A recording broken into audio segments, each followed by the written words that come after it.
Thank you, ladies and gentlemen, and very good morning to you all. I welcome you all to the very important panel discussion on the topic, Bangladesh into the future, worker rights, upskilling, and the road to the just transition. So, as you see, there are three important parts of the topic.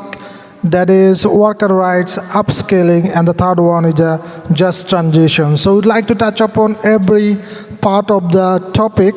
And as you see, we have a very brilliant line of speakers to talk on this important panel discussions. So before going to the panel questions, I would also like to give you a brief about the structure of the panel discussions. So we'll have 2 rounds of questions to each panelist, and every panelist will be requested to answer each question within 2 to 3 minutes. And after the 2 rounds of questions, we will also open the floor for the audience, and we'll have 10 minutes to take the questions and answer from the audience, also the opinions from the audience. So with these descriptions, I would like to go straight to the panel questions.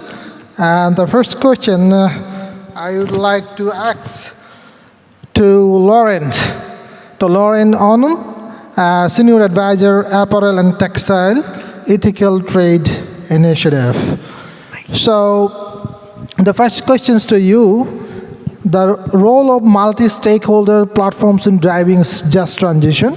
ETI has long advocating for worker-centered approaches to ethical sourcing. How can multi-stakeholder initiatives can better support these just transition efforts? So if you can shed some insights on the question. Thank you for these questions and for inviting ETI on this panel. For those who don't know ETI, we are an alliance of NGOs, trade unions, and businesses working to advance workers' rights in global supply chains. So we have about 100 members, and we work collaboratively with our members to progress workers' rights in the context of a just transition as well. And I think first and foremost, when we talk about tackling the issues that the industry in Bangladesh is facing in terms of a just transition, it's a work that needs to be done together with the brands, the suppliers, the governments, but also, and most importantly, with the workers at the table of the discussion. Without the workers, there is no supply chains, there is no product, there is no profit. And those workers need to be included in the discussions that are actually shaping international supply chains today and making sure that they are included in that dialogue. What does that mean, for example, for manufacturers? And I think I wanted to highlight a study that was done by Brack University with ETI over the last year, where we asked workers about just transition. If they didn't know specifically the terminology about just transition or about decarbonization, it was very clear that they could make the connections between the risks of climate change and the risk to their work and how this was impacting their job and the work. And they could come with ideas in relation to saving water, saving energy, and making changes. We need to remind ourselves that the workers are the ones that are driving the supply chains. They are the ones that are working with the machines. They know their job. They know how things can be improved. And making them sure that they are included in that conversation is an important part of that dialogue.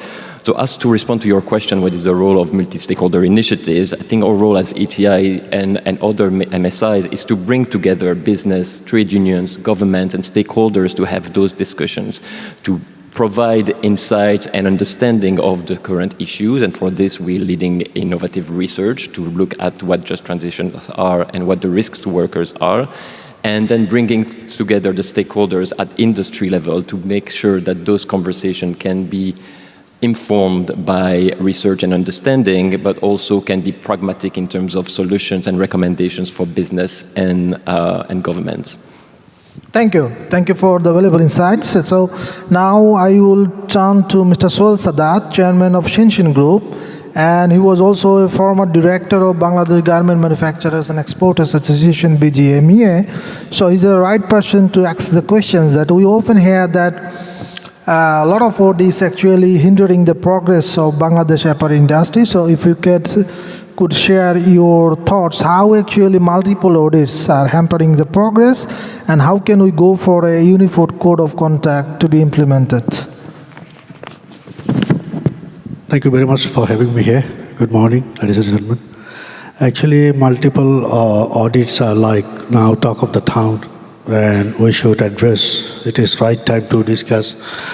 Basically, social compliance you go audit when properly conducted are certainly good things, but having a factory undergo multiple repetitive ones in a short period of time does not do any more good for anyone. Sadly, the scenario has become all too common over the past 2 decades, earning itself the term audit fatigue. There is no sharing of audit results of recognition of other independent programs that emerged shortly thereafter. As such, factories that worked with multiple buyers ended up undergoing multiple audits, each pretty much the same as the other. This is causing the misuse of resources, both financial and human. According to the survey conducted by RAP, on 525 facilities in 32 countries covering all the major sourcing regions of the world, 69.7% of the factories had 3 or more social audits conducted during 2022. 23.5% had 6 or more, and 7.5% had 11 or more audits. More than half of the factories, 51.8% precisely, ended up spending over 5,000 in fees and other audits, more than 10,000. But for us, actually, if we get a total sum, is more than $100,000 spending for audits and all the certifications, all the traceability. The fees of the audits are almost absorbed entirely by the factories themselves. In addition to the money, each of these audits takes up valuable time as well and human resource uses. Nowadays, increasing attention, legislators around the world, especially the EU, we are paying attention to supply chain due diligence. These mandatory human rights due diligence laws have ushered in an era of enhanced supply chain security, one that will make social audits more important and more numerous. That means audit fatigue will be an ever more pressing issue in the coming years. From BGME also, we have the Responsible Business Hub. We are trying to coordinate, we are trying to connect everyone to talk. Though it's a long due pending issues, I believe that sooner or later we'll be able to succeed. A single unified code of conduct of all buyers would ascribe to can solve this problem. We have representative from International Accord in the panel. We remember after the tragic Rana Plaza incident, BGME as the representative of manufacturers, Accord as the representative from the European branch, government and labor organization came together and agreed to a unified code of conduct, ensuring fire, electrical, structural safety for all garment factory buildings of Bangladesh. And that contributed to complete the inspections and remediations of the whole industry within a short period of time.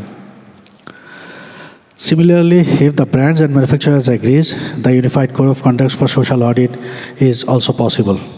Organizations like International Accord can take the lead in this issue. EU Commission in their regulations like corporate sustainability due diligence, CS-DDD can also address the issues of unified code of conduct. Then will be a law to be followed by all. Thank you very much. Thank you for the insights. And as we understand from the points from Mr. Sohail Sadat, that especially we are at a critical juncture of the fashion industry when we are expecting a plethora of new EU regulations will actually stress more importance on the social compliance. And at this juncture of the fashion industry, so I would like to ask these questions to Mr. Alexander Konstam, Executive Director of Ware Foundation, that actually how practical is the unified code of conduct? Is it possible or is it just a promise? And what would it take for such a framework of unified code of conduct to be truly effective in driving better labor outcomes? So if you just share your insights. Sure. I'm sorry, I lost my voice a little bit. I hope you can still hear me. Yes, I can't see you, so even if you say yes, I don't know, but let's hope. So I'm with Fair Wear Foundation. Many of our 130 member brands source, of course, from Bangladesh. We've been active there since 2007 with a team of experts. In fact, our country manager for Bangladesh, Mr. Abdul Rahman, is here, I believe, if I can see him. I think he's truly one of the best of Bangladesh, so he's been with us for since 2007, so his experience over 15 years working with factories and workers in your country is really been very, very instrumental to, the topic of this panel. Speaking of the topic of this panel, there were actually, I think, 7 topics with, in total, 30 themes to touch on. And I will come to the code of conduct question for sure, because I think it can be realized within months. But let me mention 8 very, very short statements. And then in the second round, I'm happy to talk more about one of them if you're interested. So, Bangladesh, great country for manufacturing, can be much greater still, especially for workers, but also for the hardworking entrepreneurs who want to do what's right for their country, for their customers, for their workers, and for themselves. And the Bangladesh Accord with the RSC, and this was mentioned already, I'm very happy to hear, is one of the firm cornerstones of that bright future. And I strongly believe that the RSC's mandate must be expanded beyond occupational health and safety, especially for its complaints mechanism. And we, with our more than 15 years of experience with complaints handling in Bangladesh and in many other countries, we are ready to work with the RSC to avoid duplication, to integrate that into their system. Number 3, if social dialogue is taken seriously on both sides, it is not only good for workers, but it's also good for business. So unions and manufacturers, industry must work together with the support of brands on an enabling environment for constructive worker-employer dialogue.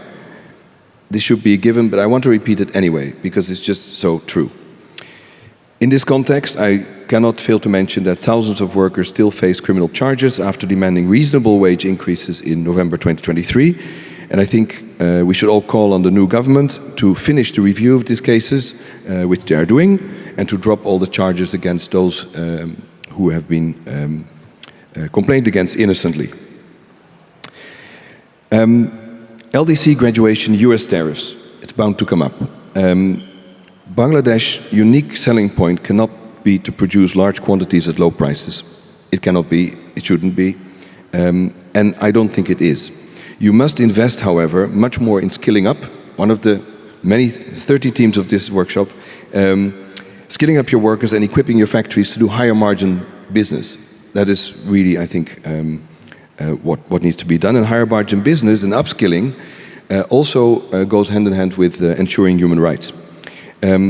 Because under pressure, it was mentioned CSDDD, under pressure from all kinds of regulation, but also investors and retailers, brands in the EU are in need of more sustainable production, and at the same time you need higher margin products, better prices, workers need better conditions, and that actually, if you add it all up, it's a proposition that investors will invest in. So you have a win-win-win-win. I'm very certain that it is possible if we want to make it happen. Due diligence was mentioned. It's the responsibility of the brands. Very clearly, it's the responsibility of the European brands, but it's an opportunity for responsible producers. And Bangladesh manufacturers must be able to rely on responsible purchasing practices and responsible business practices.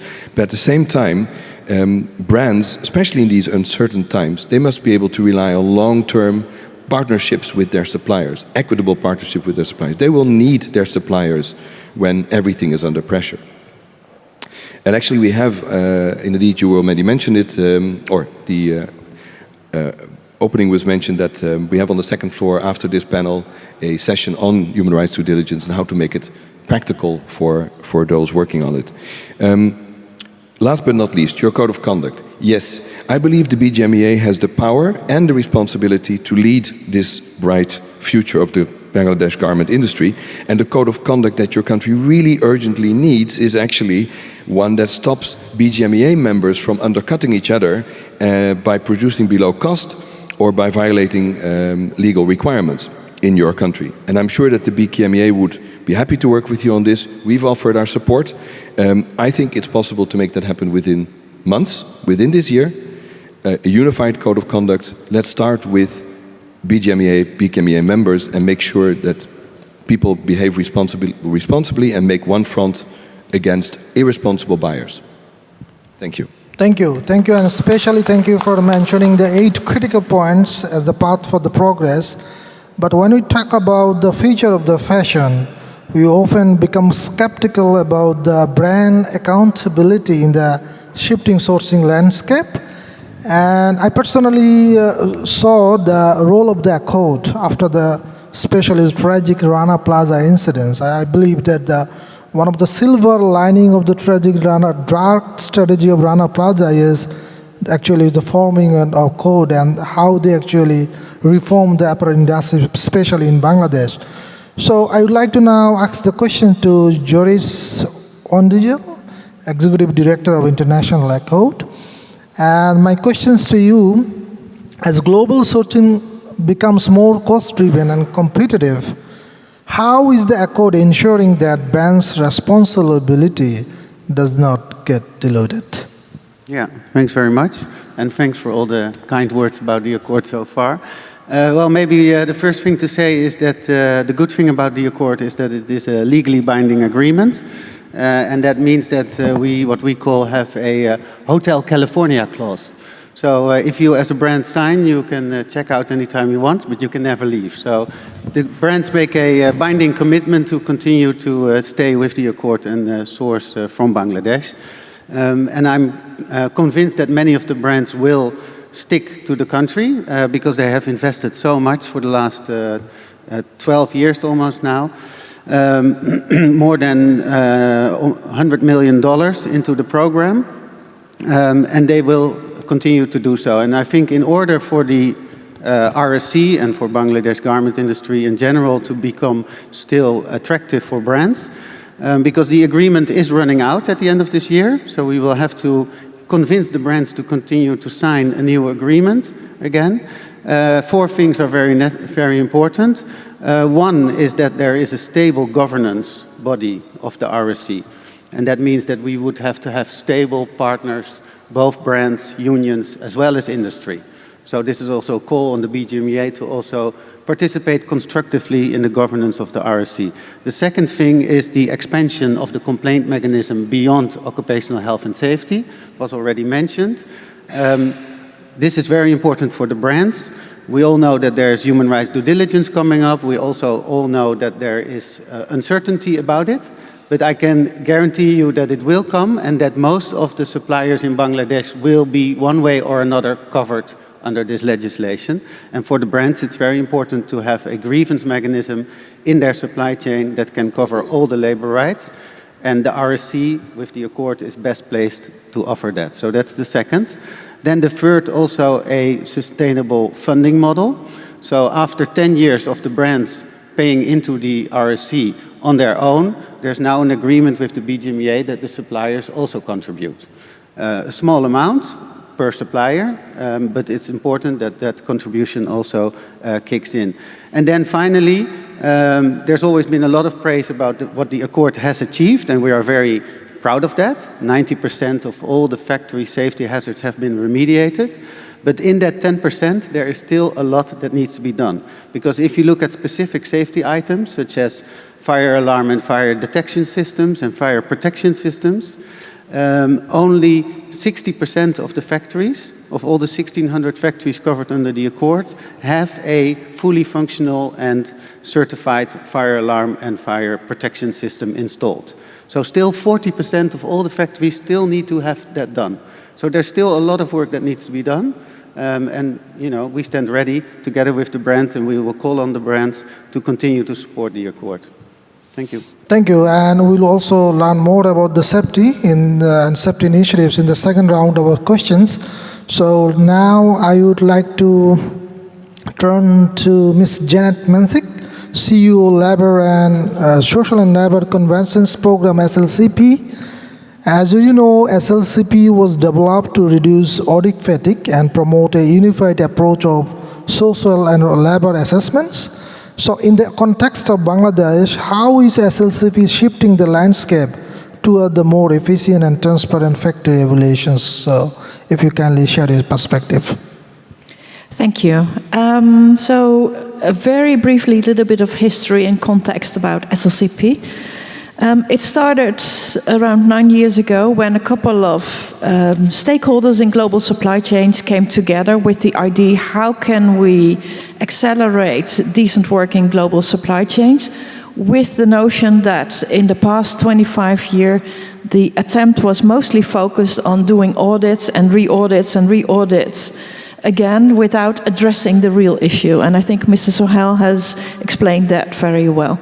So we came together, we're now a multi-stakeholder initiative, and collaboratively created what we call the Converged Assessment Framework, which is a joint, unified way to measure labor conditions, with the idea if the whole industry would use one way to measure labor conditions, get credible data, you can save and unlock resources to invest in the factory.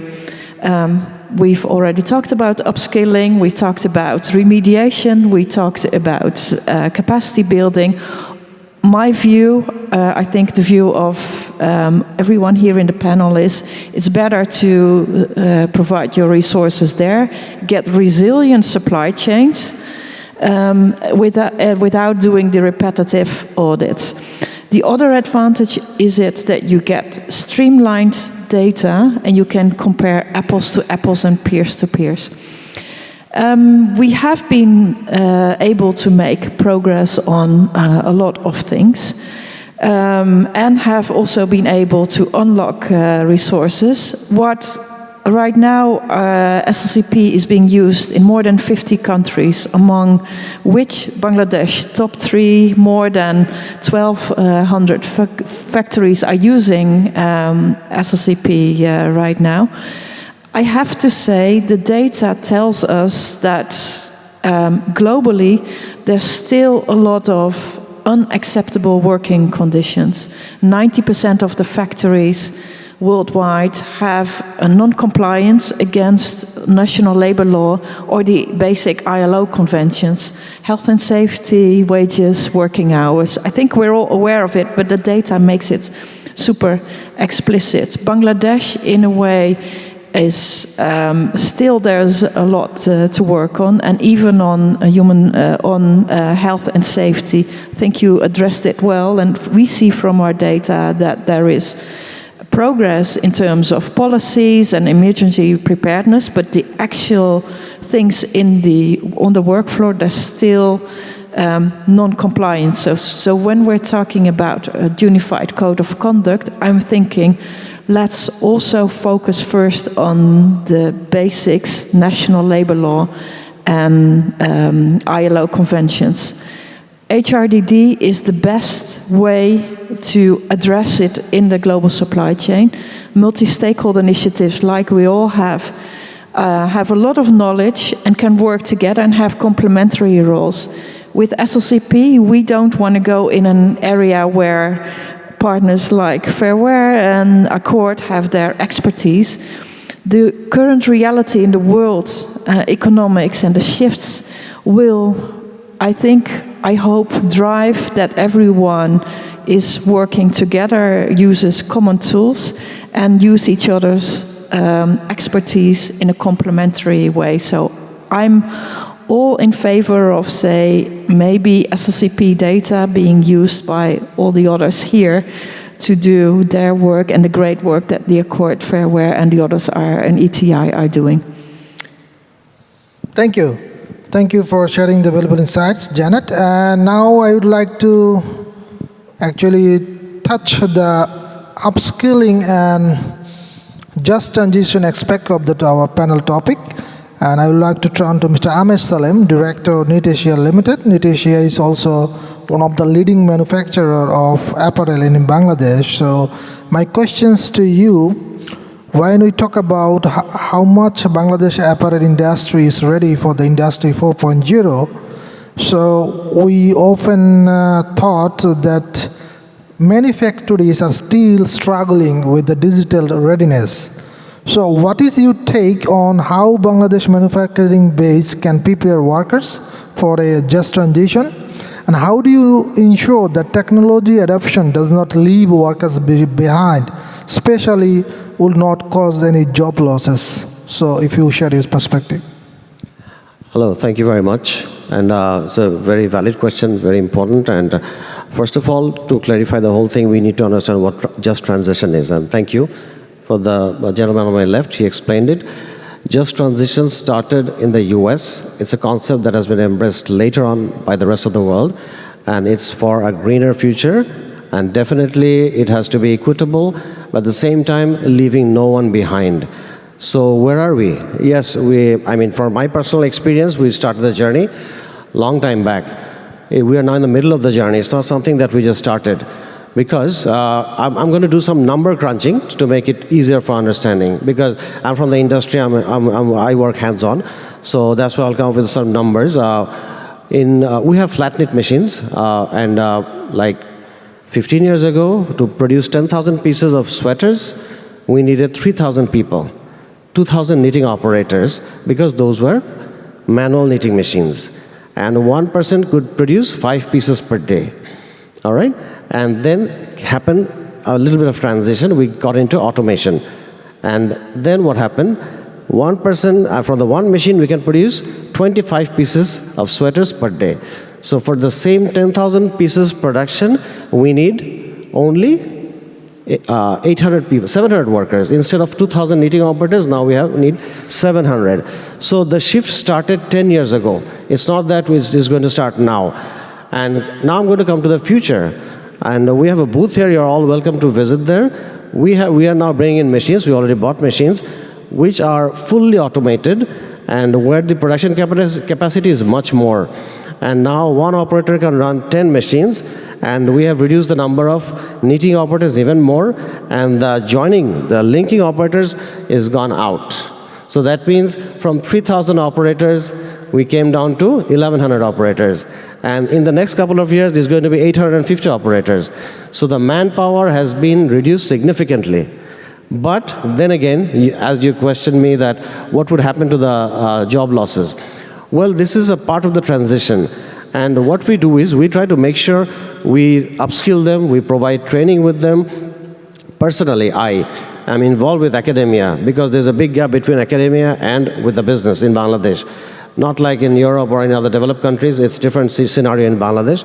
So we from the industry actually get involved, and I teach at the universities, and I teach as an industry expert, and not only me, there are also others from the industry who try to bridge the gap, because everybody needs to be upskilled.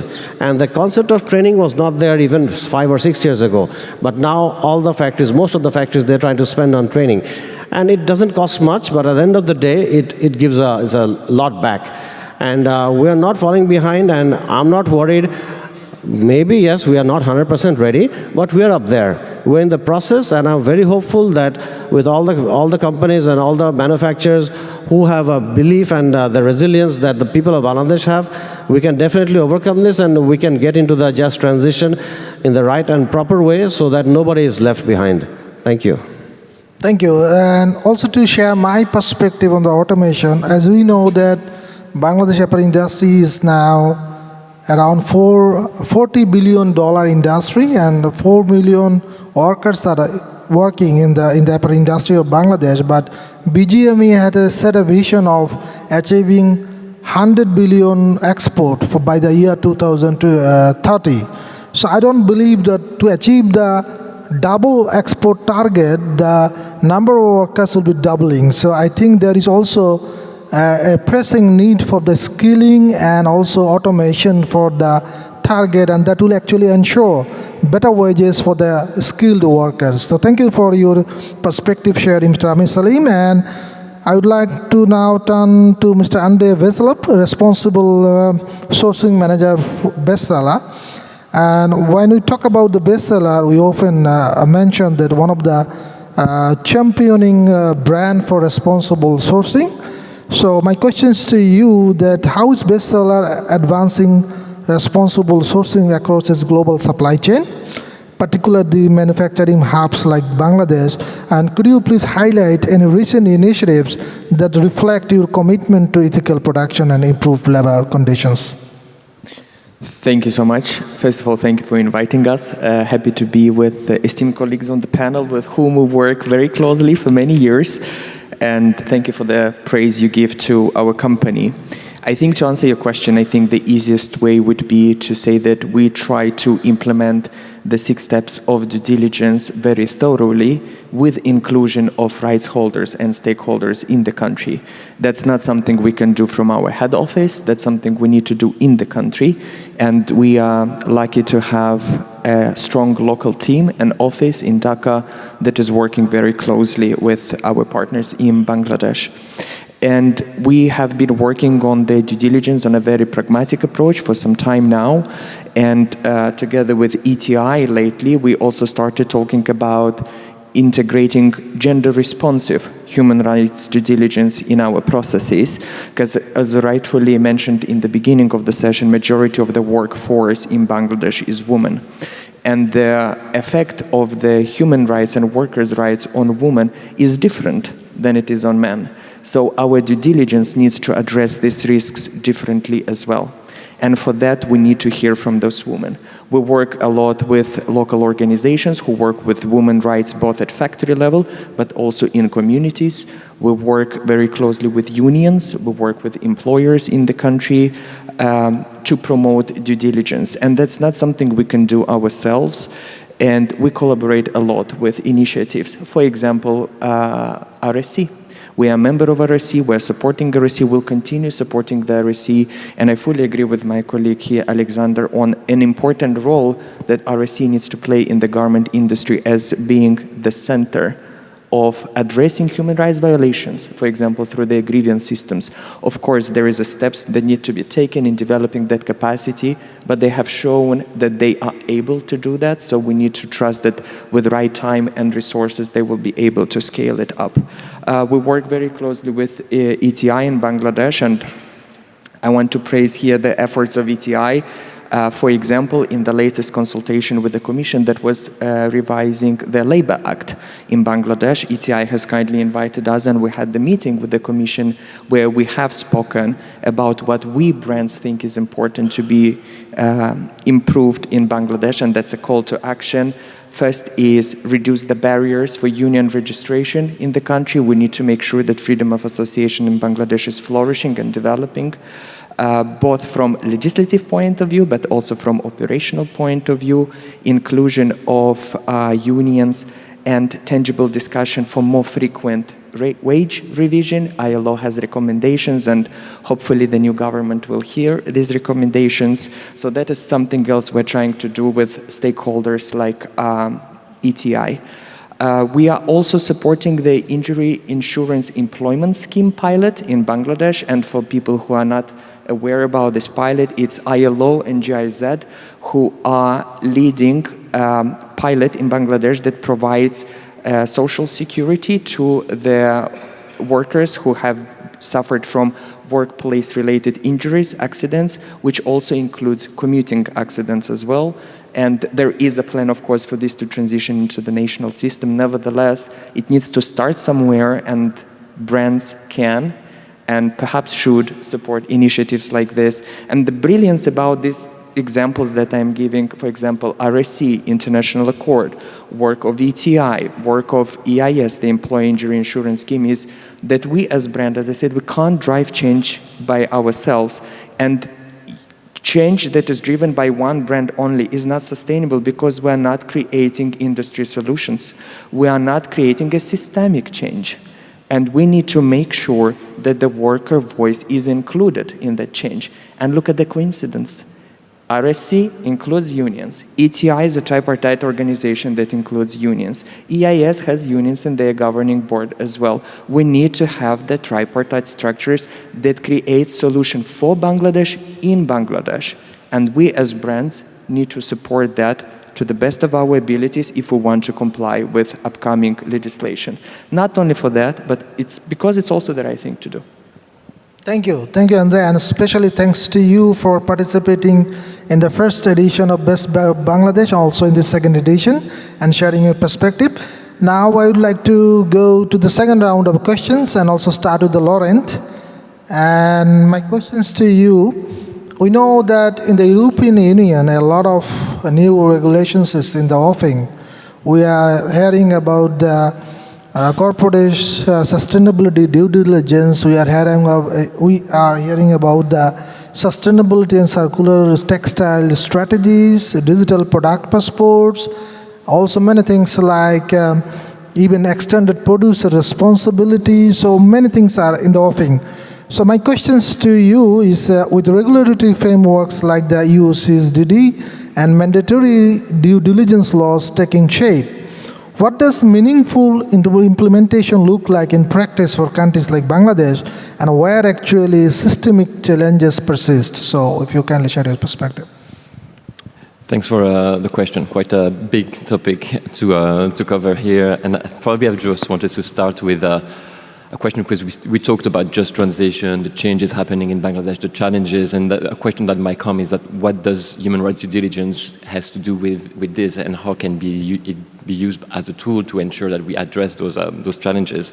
Human rights due diligence is about identifying the risks to workers in your supply chains and taking actions or relevant actions to prevent those risks, the harm to happen, or mitigate the risks in the supply chain. And with our work, bringing together NGOs, trade unions, stakeholders in the country, in Bangladesh, and I think a point that you made, Andre made about this is about getting involvement with the stakeholders in country, with the local stakeholders, giving them the ownership of finding and developing the solution. So I think this is very part of and one answer to your question is that local engagement is very important to make sure that those solutions are sustainable and practical and effective. I think as part of this identification of risks, as we are thinking about the changes happening in Bangladesh today, our role is with our members, but also with other stakeholders, is to make sure that the new risks that are happening and affecting workers today are being identified and integrated in the human rights due diligence process. So for example, we talked about improvement in efficiencies, we talked about automation. We know that this comes, unfortunately, at the cost of jobs in the supply chain. So what preventative actions can be put in place? And I'm glad you mentioned upskilling and working with the workers to find solutions and trying to mitigate those job losses. I think it's important. But recent research have identified as well that in some specific jobs, we already see a decrease in 30% of the workforce needed to do the job. And this impacts more particularly women in the supply chains, more particularly in Bangladesh. I think there's a general thinking that 80% of the workforce is represented by women, but we know that from recent research that in Bangladesh it's 53% today compared to 80% in the 80s. So the women are particularly impacted by those changes, and preventative actions and human rights due diligence needs to be tailored to make sure that the risks to women workers, more particularly, are taken into consideration. As part of the new legislation, this increased the push for better human rights due diligence and better human rights due diligence in some instances. And whether it's the EU CSDD or the Omnibus, this includes as well a requirement for companies to include just transition plans within their human rights due diligence. And those just transition plans needs three things. First, they need to include mitigation and approaches that take into consideration the risks to workers, not only the environmental aspects. So there's this the need to mitigate the risk to workers. Secondly, it's important that those plans are being built in collaboration with the workers and with the unions to make sure that the perspectives of the workers are being included.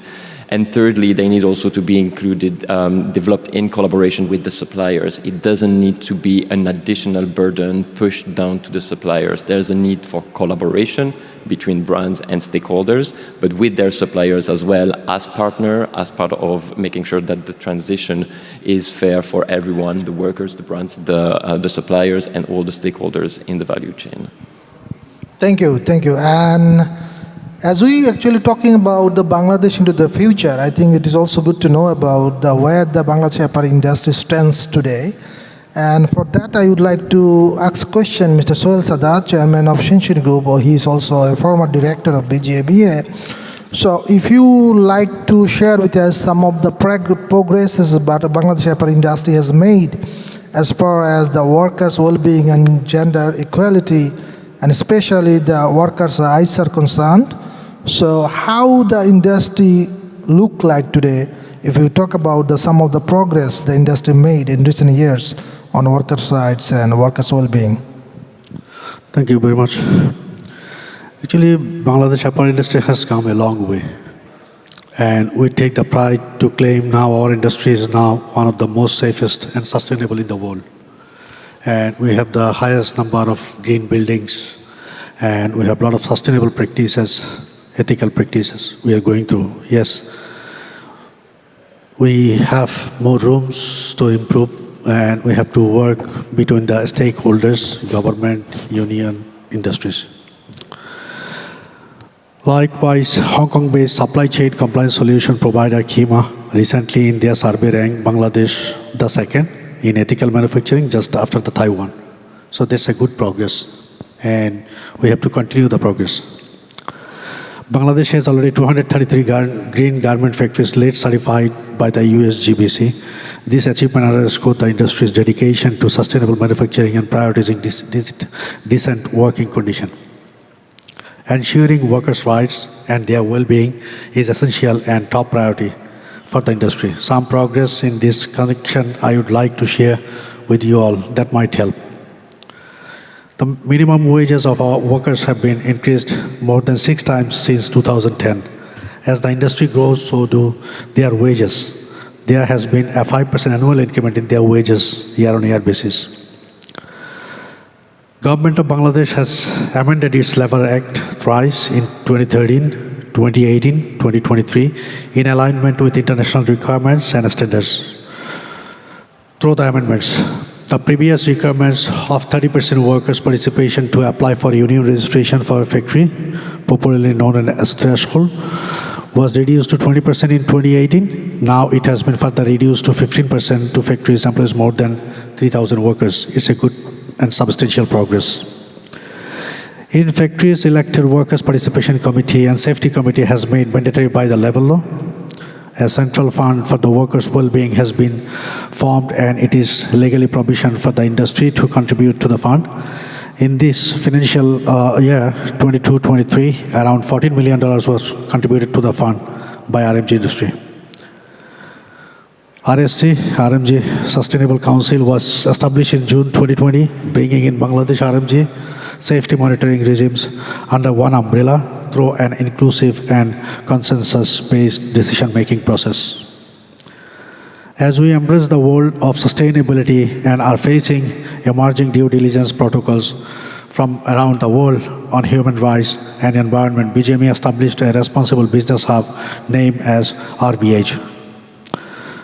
So the mindset and work progress are already there, as we believe that the workers are drivers for our industry. To take further progress, what needed is the spirit of worker together between all stakeholders, such as manufacturers, brands, governments, and labor organizations. We say that we can make further progress on it. Thank you very much. Thank you, Mr. Soul Sadat. So what we understand that as far as the structural safety is concerned, Bangladesh apparel industry has made a significant improvement so far. But now we also talk about extended safety in a climate-disrupted future. So my questions to Joris, would climate-related risks are increasingly impacting both the factory and the workers' health?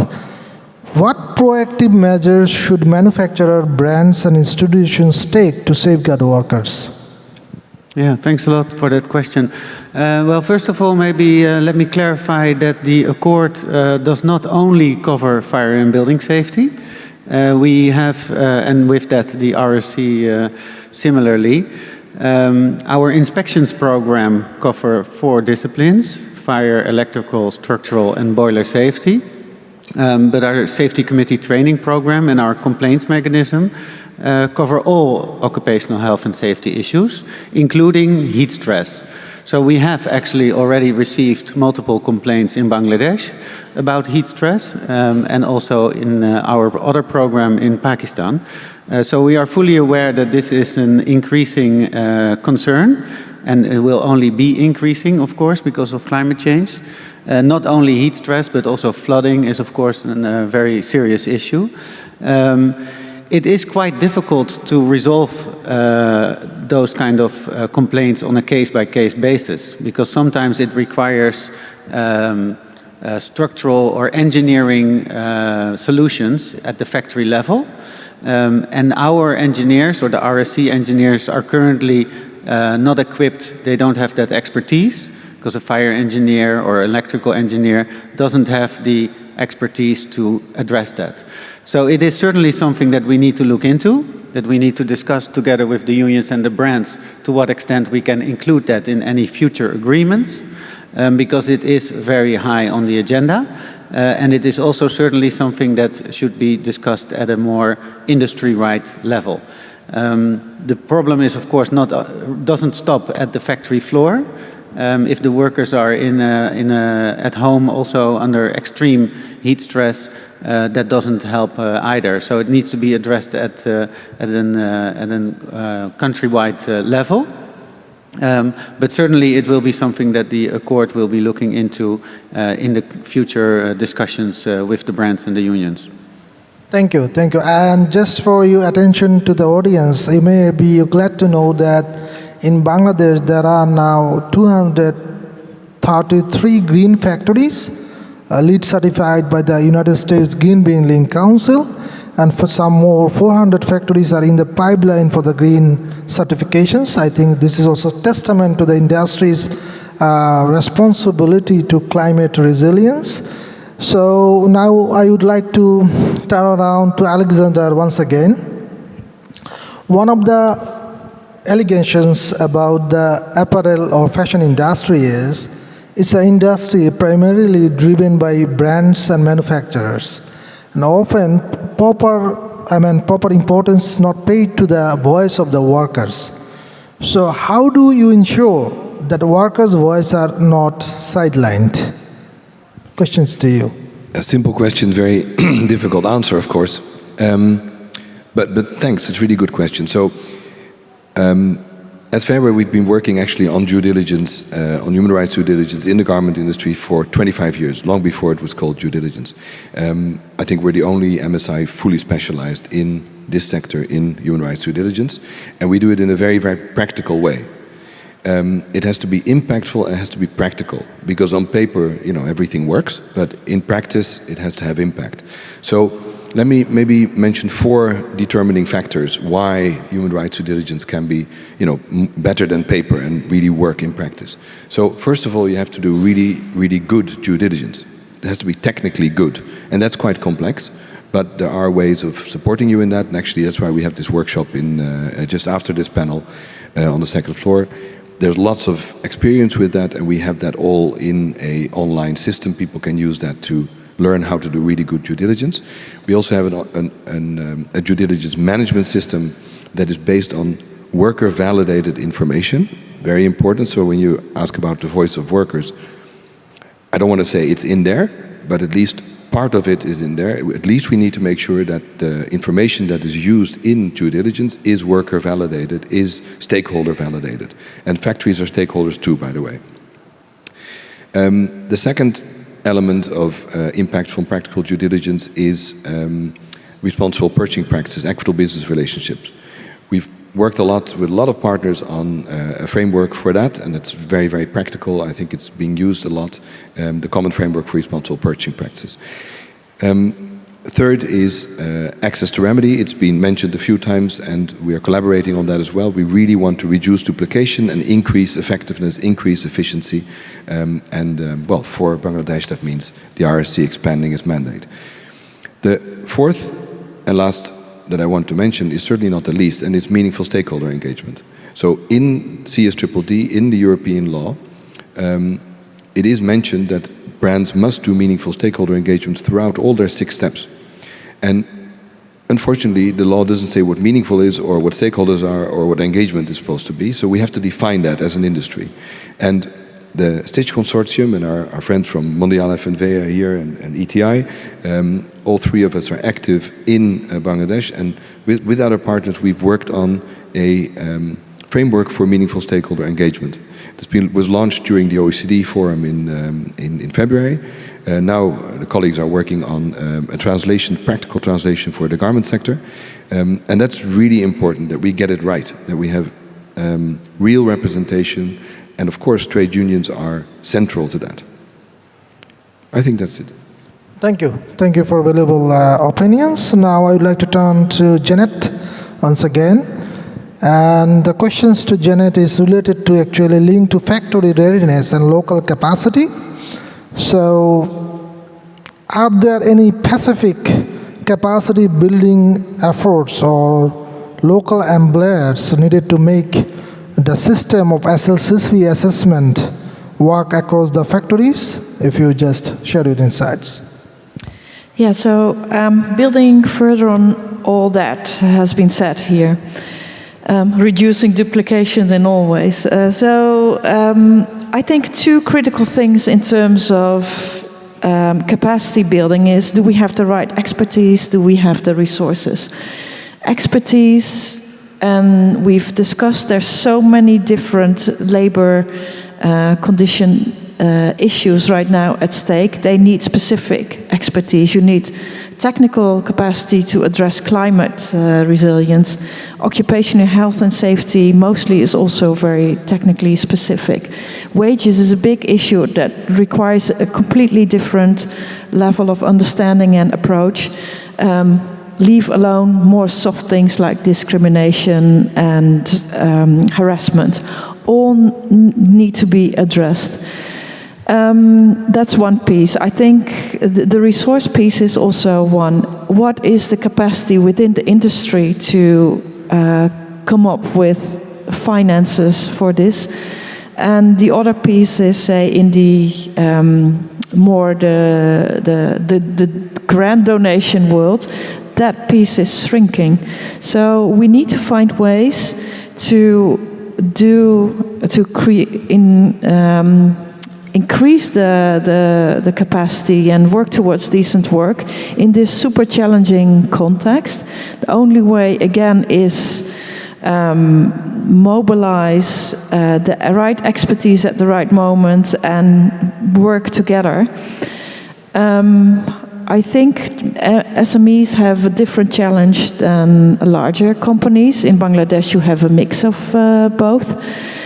The long-term solution is embedding solutions locally and also increasing the enabling environment. What I mean with this is we cannot long-term create, work with small donor-driven projects. We need to find embedded solutions, and I think that is only works in the triangle between employers, trade union representatives and the government. There needs to be a strengthening on all of these. And then the big question is, like, what's the big challenge? Are we all willing to work together towards that with an open mind? Thank you, Janet. And when we talk about actually promoting sustainability in the fashion industry, we all believe it's a shared responsibility. So I would like to now turn around to the Amir Saleh, Mr. Director of Knit Asia Limited. So my questions to you that what kind of supports do manufacturers need from brands, policymakers and industry platforms to strengthen worker well-being and upskilling programs? And where can public-private partnership play a more effective role? So if you just share your perspective. Yeah, thank you.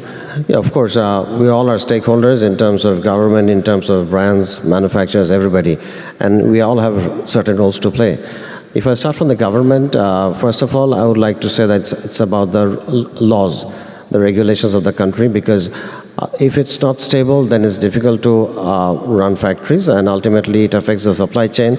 The customers gets affected, and the whole supply chain is disrupted. So it has to be ensured. Secondly, it has to be energy, because as we move on to automation, that means more energy is required and sustainable energy as well at the same time. So if that is not ensured, then ultimately the supply chain is disrupted and we fail to go forward towards just transition. And from the government perspective, I would like to also add that financial transparency and access to funds, because this is very connected with the brands. I tell you why, because we have manufacturers. Unfortunately, some of them are not as good as the others, and there are manufacturers we have seen previously, they take bank loans, and if they don't pay up, then we don't work in a level playing field. So my cost of fund is more than somebody else's who doesn't pay up the bank's interest. So that's why when we are sitting with the customers for the same product, he or she can offer $1 less for the same product. And the brands take advantage of that, and I cannot complain on that, because this is how the world works. So that's why the financial transparency is of utmost importance in Bangladesh. So that regulatory policy has to be taken place in very strongly. And then I come to the brands. Of course, the brands are there. We work like partners together, and they also have their roles to play, because brands have their team, the technologists, and they also work on the prices. So they know what the right price is. We don't ask for a very good price, very high price. We would like to ask for the right price. And this is where the partnership comes in. Because otherwise, if only the brands make money and the manufacturers don't, at the end of the day, we lose, because it's a win-lose situation, and it is not sustainable. It has to be a win-win situation. When the manufacturer wins, the workers win. So this is what we have to ensure. We have to remember that workers are the heart, and we cannot ignore them. But unfortunately, we've seen that just because of our own interests, I mean, from all the stakeholders, we miss out on that. And then, of course, brands have to be patient. And also at the same time, there needs to be a lot of things in terms of training and upscaling, because training, there is no alternative to training. And I've been hearing, I mean, of course, it is a reality that in the blue-collar workforce, women representation has been reduced. Now it is 53%. But what is the brighter side? If you see in Bangladesh, the white-collar in women job has increased. So the shift is on the other side. So more and more women are getting educated, they're getting into the job field. So you go to offices, you go to multinational organizations, you see more and more women. So isn't that a great success? I believe so. I think it is. And we cannot deny on that. And in terms of other suggestions, I would like to say we've seen Accord doing a very good job, and it was a cornerstone in the initial setup. But it took to the next level when RSC was formed. Why? Because in RSC we had both manufacturers, we had worker unions, at the same time we have brands. So when all three parties collaborate together, we get a better result. So there needs to be more and more of conversations. We need to have dialogues, because if two of the three stakeholders are working together, we don't get the result. All of them have to be equally participating only to give us the best result. So this is all I want to say. Thank you. Thank you. And taking clues from Mr. Amir Salim, I would like to ask my last question to Andre. So my questions to you: what does meaningful collaboration between brands and manufacturers look like? And how can brands like Bestseller play a proactive role in supporting factories through upskilling, compliance, and shared accountability? If you kindly share his perspective. Thank you for a good question. I will try not to repeat my colleagues on the panel. I think the first way to improve the collaboration between brands and the suppliers is to bring workers to the table. I don't think it's wise to think long-term about any sort of partnership when you don't have unions at the table, which represent the core of the industry. So I think that is step number one. And it shouldn't be by invitation, it should be by default, that the unions are part of the partnership that you are developing with your suppliers. And once you have the three parties, it's actually not a bipartite, it's a tripartite relationship that you have. And RSC is a good example of that, for example, is when you can talk about proper partnership. What does it mean for us as a company when we look in the future? First of all, is to make sure, as Alexander said, it's a win-win-win relationship, rather than focusing only on compromises and working against each other. But how can we work together to create a setup that creates a win for every party? The second one is, I think we need to be stronger in addressing the power balance between brands, suppliers, and unions in this relationship, because historically there hasn't been too much of a balance. It's always skewing one way or another, but when we talk about constructiveness, it needs to be based on equity. And that comes with also having the voice in that relationship and an equal decision-making power in that relationship. I will reference a little bit more just transition.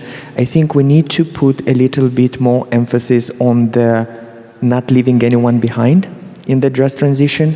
And what does it actually mean for us? We are talking about heat wave and stress under extreme heat.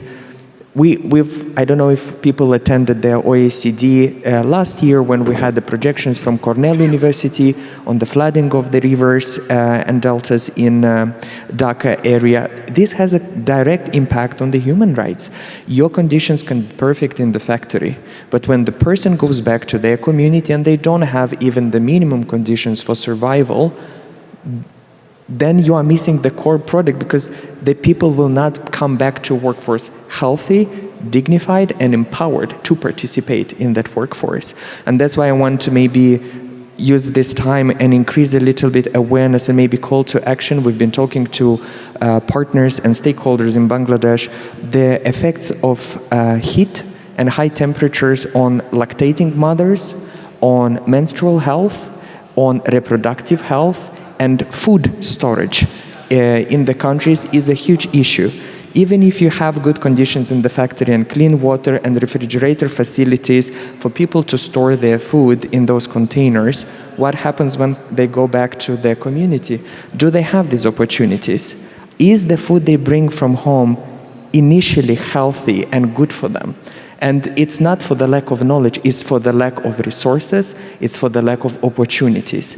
So if anyone knows about any research done on this area, please contact us. We're trying to find more information on the effect of climate change on lactating mothers and reproductive health. And we're also trying to work with Fulki in Bangladesh to understand a little bit better.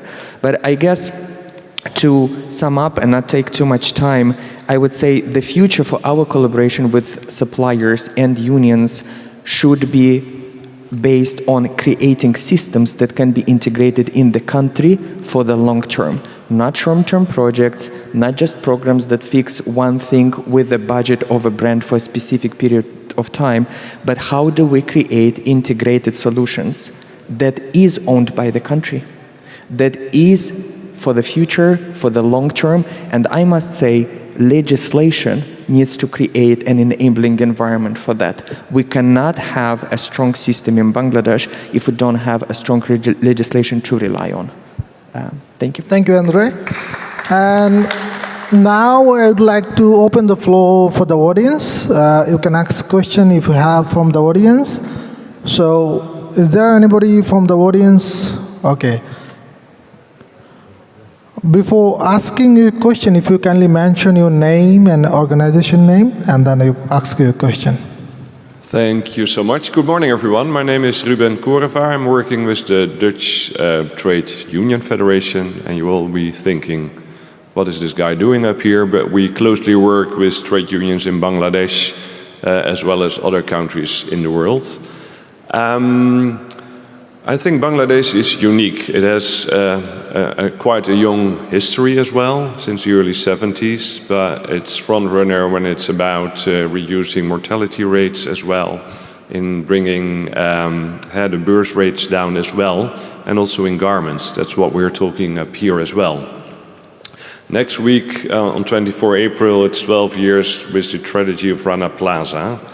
And I think there are not a few brands and stakeholders who dare to say that the Bangladesh Accord and I think now the RSC is the best that happened to the sector in Bangladesh. I think the strength is it's a binding agreement, as Joris also mentioned. And I think that's the difference between a code of conduct with a voluntarily ambition, but it's about the action, as Andre also mentioned. It's not walking the talk, but being active in making a change. I think there was a lot of disappointment with the new wage negotiations in December 23, where, well, there was a new wage. It was substantially higher, but it didn't cover, I think, the inflation rates as well. I think the structural overtime is still very much needed also for workers also to barely meet the end of the month. if we're talking about the future of Bangladesh, I think living wage is a priority as well to be taken up. And I would like to hear also more from especially also Mr. Amer Salim and Mr. Sohail Sadar about this.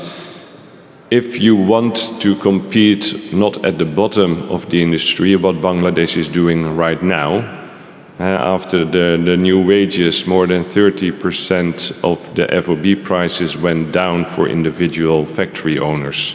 So when your operational costs are increasing, why is it not reflected in your FOB prices as well? So there's a direct link, I think, between the responsibility of brands, and that's why I think due diligence and due diligence legislation here in Europe can also be a blessing, I think also for Bangladesh, but it also requires, I think, systemic change inside Bangladesh by the industry.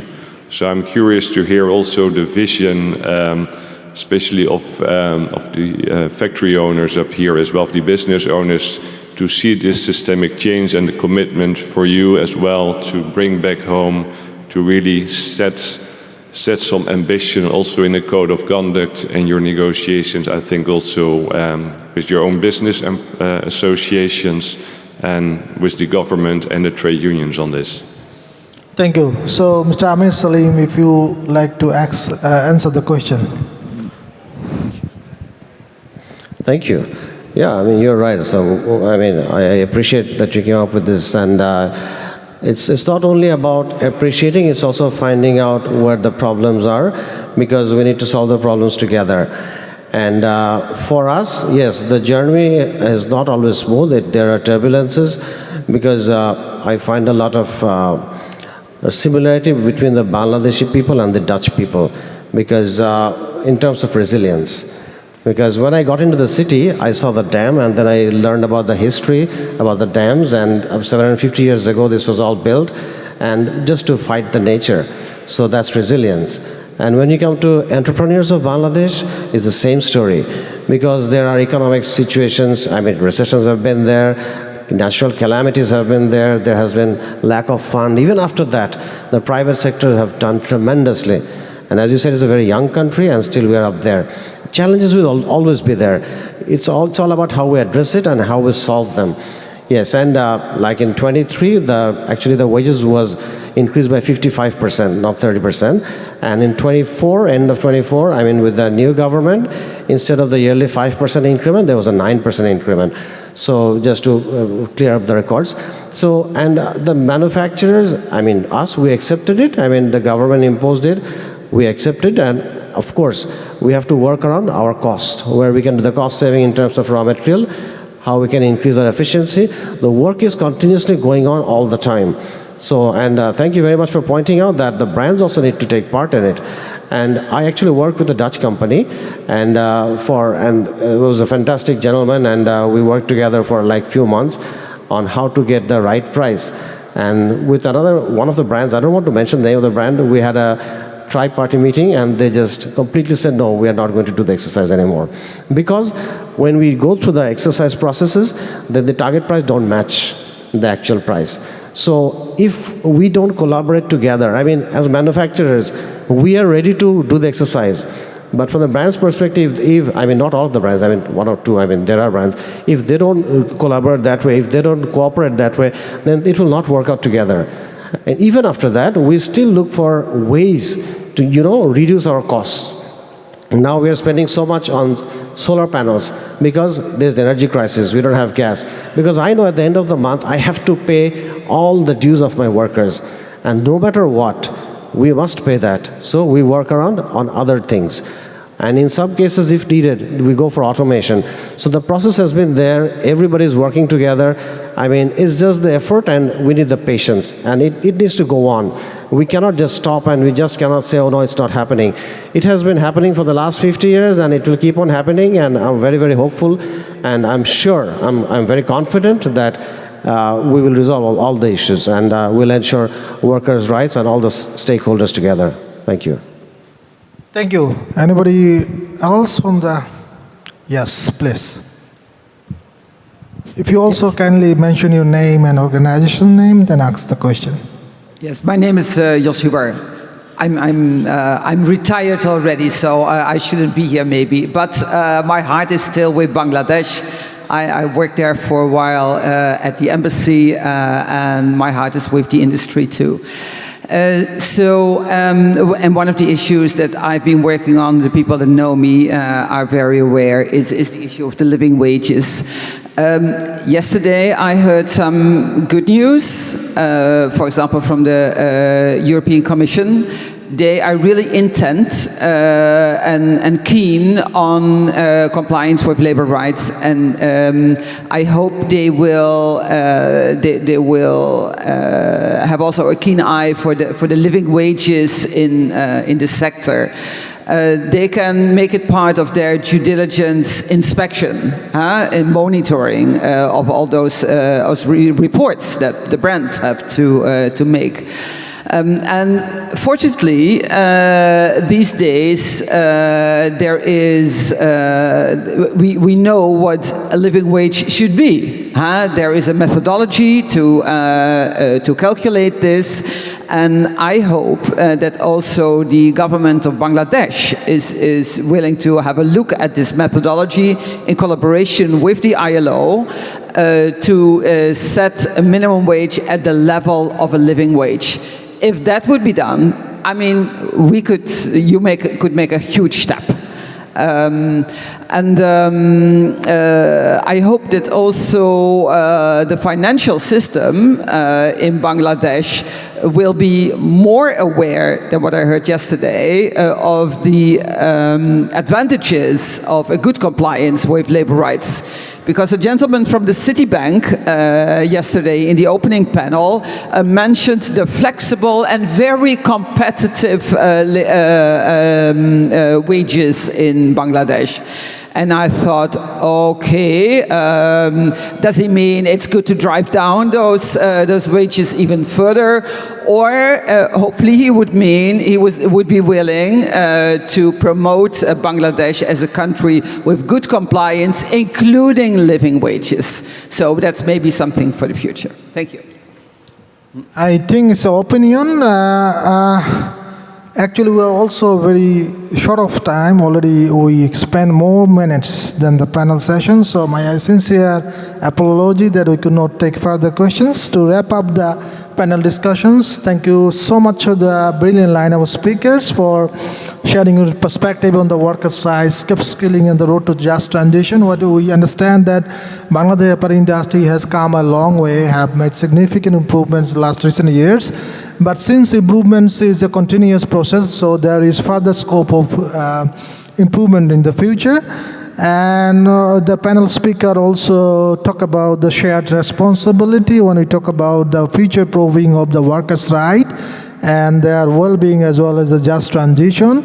And so they shed light on the fact that workers maybe are a certain time of their time, their daily time are at the factory. Many factories have improved significantly. We have the green factories, but it's also important to ensure that when they go back to their houses and community, they also have the better environment and better facilities. And I think where comes the importance of also multi-stakeholder consultations by the European Unions, because when we talk about the legislations, it is actually to be implemented by the manufacturers in the supply chain. So we believe that the European Unions, when shaping the legislations, will also consult with the manufacturer brands of workers so that everybody have their voice here. So thanks again for your time. And I think we can wrap up. And if you have a big round of applause for the speakers. Thank you.